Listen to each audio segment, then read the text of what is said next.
بسم اللہ الرحمن الرحیم۔ ناظرین، میں ہوں آپ کا میزبان شاہد اسلام۔ ناظرین، آج ہم بات کریں گے کہ سعودی عرب میں ایک بہت بڑا فحاشی کا سیلاب جو ہے وہ اینٹی مسلم ایلیمنٹس نے پہنچایا ہے۔ ایک بڑی گمبھیر سازش ہوئی ہے جس میں سعودی حکومت جو ہے وہ اس سازش کے تحت انہوں نے سعودی عرب کے شہر ریاض میں ایک بہت بڑا کنسرٹ کروایا ہے جس میں سرِ عام مجرے نظر آئے ہیں اور برہنہ جسم ناچتے نظر آئے ہیں، اور ایسے واقعات کبھی پہلے ماضی میں سعودی عرب میں نہیں ہوئے، اور ان تمام معاملات سے مسلمانوں کی روح تڑپ اٹھی ہے۔ آج ہم اپنے اس پروگرام میں اس حوالے سے ڈسکشن کریں گے۔ ناظرین اکرام، اس سے پہلے اگر ہم افغانستان کی صورتحال دیکھیں تو جو اینٹی مسلم ایلیمنٹس ہیں وہ طالبان کے کیوں خلاف ہیں، اور اس وقت افغانستان میں طالبان کی حکومت بننے کے باوجود پوری دنیا سے کسی نے بھی انہیں تسلیم نہیں کیا، اور طالبان کی حکومت جو کہ معرض وجود میں آئی ہے، کئی بار انہوں نے مختلف ممالک اور اقوام متحدہ سے بھی اس بات کا اظہار کیا ہے کہ ان کو تسلیم کیا جائے کہ ان کی حکومت جو ہے وہ جائز لیجٹیمیٹ حکومت ہے، لیکن کسی نے بھی ابھی تک طالبان کی حکومت کو تسلیم نہیں کیا۔ اس کی وجوہات ہیں ناظرین، طالبان شریعت کے پابند ہیں، وہ افغانستان میں اسلام کا بول بالا چاہتے ہیں اور وہاں مکمل طور پر شریعت کا نفاذ چاہتے ہیں۔ حالیہ دنوں میں افغانستان میں طالبان نے ایک بہت بڑا اعلان کیا ہے کہ افغانستان میں تمام فحاشی کے اڈے جو ہیں وہ مکمل طور پر بند کر دیے گئے ہیں۔ کسی قسم کا کوئی جوا خانہ فحاشی کا اڈا باقی نہیں رہا۔ یہ باضابطہ طور پر طالبان کی حکومت نے اعلان کیا ہے۔ یہ ایک بہت بڑا اعلان ہے جو کہ شریعت کے مطابق وہاں اب مسلمان اپنی زندگیاں گزار سکتے ہیں، لیکن اس کے برعکس اگر دیکھا جائے تو ایک بہت بڑی سازش جو ہے وہ اسلام کے خلاف اینٹی مسلم ایلیمنٹس نے کی ہے، جس میں انڈیا کی شمولیت نمبر 1 پر نظر آ رہی ہے۔ ناظرین، سعودی عرب کے شہر الریاض میں ایک بہت بڑا عالمی فیسٹیول کا انعقاد کیا گیا ہے جو کہ شاہ سلمان کی حکومت کی طرف سے انعقاد پذیر ہوا ہے۔ شاہ سلمان کی حکومت شاید سمجھتی ہے کہ ان فیسٹیول کے انعقاد سے وہ ترقی کریں گے اور پوری دنیا میں ان کا بول بالا ہوگا، وہاں لوگ آئیں گے، سرمایہ کاری کریں گے اور ان کو مالی فوائد حاصل ہوں گے۔ ناظرین، اگر ماضی میں دیکھیں تو سعودی عرب میں آج تک ایسا کبھی فیسٹیول نہیں ہوا جو موجودہ حکومت نے وہاں الریاض شہر میں انعقاد پذیر کروایا ہے۔ پوری دنیا سے شوبز سے تعلق رکھنے والے لوگوں نے وہاں پارٹیسپیٹ کیا ہے۔ یہ 10 دن فیسٹیول چلے گا اور بتایا جا رہا ہے کہ 135 فلمیں جو ہیں وہ بالی ووڈ کی وہاں پیش کی جائیں گی، اور ایک بہت بڑا ایک فنکشن جو ہے، کنسرٹ جو ہے وہ اس کا انعقاد ہوا جس میں سلمان خان انڈیا کے نمبر 1 ایکٹر ہیں، انہوں نے پارٹیسپیشن کی ہے، اور انہوں نے جو فحاشی کا ایک بازار وہاں گرم کیا ہے تو نام کے مسلمان، لیکن اسلام سے ان کا دور دور کا کوئی تعلق واسطہ نہیں۔ اسلام کے جو افکار ہیں سلمان خان کی زندگی پر نظر نہیں آتے، اور سلمان خان کا نام تو مسلمانوں کا نام ہے، لیکن ان کے اعمال جو ہیں وہ کسی طرح بھی اسلامک افکار کے مطابق نہیں ہیں۔ ناظرین، الریاض شہر میں جو کنسرٹ کا انعقاد کیا گیا ہے وہاں لاکھوں کا مجمع دیکھنے میں نظر آیا ہے،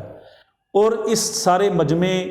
کا انعقاد موجودہ حکومت شاہ سلمان کی حکومت نے اجازت نامہ دیا ہے، اور اس سرزمین مقدس پر آج تک ایسا بے حیائی کا سیلاب نظر نہیں آیا جو کہ سعودی عرب کی موجودہ حکومت نے ایسا کر دکھایا ہے۔ ناظرین، اگر دیکھیں تو میدان جنگ میں مسلمانوں کو مشرکین نہیں ہرا سکے، مسلمانوں نے اپنے فتح کے جھنڈے گاڑے ہیں، اور اسلام ایک ایسا دین ہے جو کہ مکمل ضابطہ حیات ہے، جو امن کا دائی ہے، اور ایک ایسا رستہ ہے جس سے اللہ تعالیٰ کی خوشنودی حاصل ہوتی ہے۔ سرزمین مقدس سعودی عربیہ سے اسلام کا ظہور ہوا اور ہمارے آقا دو جہاں نبی پاک صلی اللہ علیہ وآلہ وسلم نے یہاں سے اسلام کی تبلیغ شروع کی، اور اس تبلیغ کا ایک ایسا اثر نظر آیا کہ پوری دنیا میں اسلام کا بول بالا نظر آتا ہے۔ کروڑوں اربوں کی تعداد میں مسلمان موجود ہیں، لیکن موجودہ سعودی حکومت نے ایک ایسا عجیب کام کر دکھایا ہے، اور اس تمام معاملات میں جو اینٹی مسلم ممالک ہیں وہ ملوث نظر آ رہے ہیں۔ انہوں نے دیکھا ہے کہ میدان جنگ میں تو ہم مسلمانوں کو نہیں ہرا سکتے، تو ان کو ہرانے کے کیا طریقے ہیں، ان کے بربادی کے کیا طریقے ہیں، تو انہوں نے ایک فحاشی اریانی کا ایک سیلاب جو ہے وہ سعودی عرب تک پہنچایا ہے، جو کہ الریاض شہر میں ایک بہت بڑا کنسرٹ وہ کروانے میں کامیاب ہو گئے ہیں، اور سعودی عرب کو اس بات پر انہوں نے قائل کیا ہے کہ ایسے کنسرٹ کرانے سے ان کا ملک ترقی کرے گا، اور ان کو بزنس کے حوالے سے بڑے مواقع ملیں گے۔ مختلف ممالک سے تعلق رکھنے والے جو بزنس مین ہیں وہاں پہنچیں گے اور اپنی انویسٹمنٹ کریں گے۔ ناظرین، اللہ تعالیٰ نے تو پہلے ہی سعودی عرب کو تیل کی دولت سے مالا مال کیا ہے۔ آنے والے کئی سالوں تک سعودی عرب سے تیل نہیں ختم ہوگا، اور وہ ہاتھ جو کہ شاہ سلمان کی حکومت کو قائل کرنے میں کامیاب ہو گئے کہ اس طرح کے کنسرٹ کرانے سے وہ ترقی کی مزید منازل طے کریں گے، یہ ایک خام خیالی ہے۔ لیکن موجودہ حکومت جو کہ سعودی عرب میں اس وقت ہے، وہ اس بات کو سمجھنے میں قاصر ہے کہ جو بیرونی ہاتھ ہیں جو کہ مسلمانوں کے خلاف کام کر رہے ہیں، جن میں سر اول اس وقت اسرائیل ہے، امریکہ ہے، انڈیا ہے، وہ کسی طرح بھی مسلمانوں کا وجود برداشت نہیں کرتے، ان کی ترقی برداشت نہیں کرتے، تو انہوں نے سعودی عرب کی موجودہ حکومت کو اس حوالے سے قائل کرنے کی کوشش کی کہ اس طرح کے کنسرٹ کرانے سے وہ ترقی کی منازل طے کریں گے، جو کہ اسلامی تعلیمات کے ہرگز مطابق نہیں ہے۔ سعودی عرب کی موجودہ حکومت کو، شاہ سلمان کو اس حوالے سے سوچنا ہوگا کہ پوری دنیا میں جو مسلمان ہیں ان کے جذبات کو کس طرح ٹھیس پہنچی ہے۔ پوری دنیا میں مسلمان سعودی عرب کو فالو کرتے ہیں اور اس کے مطابق اپنی زندگیاں گزارتے ہیں، چونکہ سعودی عرب کی سرزمین جو ہے وہ مسلمانوں کے لیے انتہائی مقدس ہے، اور ایسے معاملات اگر سعودی عرب میں ہونا شروع ہو گئے تو اس سے مسلمانوں کے جذبات بھی مجروح ہوں گے، اور کسی طرح بھی اسلام میں اس طرح کے معاملات کی اجازت نہیں دی گئی جو کہ سعودی عرب کی حکومت کر رہی ہے۔ ناظرین، یہ بھی ایک بڑے افسوس کا مقام ہے کہ مسلمان ممالک نے اس واقعہ کی مذمت کھل کر نہیں کی۔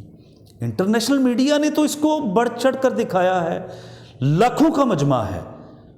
اور ایسا مجمع جو کہ کبھی بھی اس حوالے سے فحاشی و عریانی کے حوالے سے سعودی عرب میں نہیں نظر آیا۔ سعودی عرب میں تو ہم ہمیشہ دیکھتے رہے ہیں کہ پوری دنیا سے لاکھوں مسلمانوں نے جا کے فریضہ حج ادا کیا، لیکن شاہ سلمان کی حکومت نے یہ کیا عمل کر دکھایا ہے جس سے مسلمانوں کے جذبات مجروح ہوئے ہیں۔ سعودی عرب کی حکومت کو اس حوالے سے غور و فکر کرنا ہوگا، اور غیر مسلم ایلیمنٹس جو ہیں جو کہ اسلام کے خلاف کام کرتے ہیں ان کی سازشوں کو بھانپنا ہوگا۔ ناظرین، اپنے اس چینل کو سبسکرائب کر لیں، مستقبل میں مزید اچھے سے اچھے پروگرام پیش کیے جاتے رہیں گے۔ اللہ حافظ۔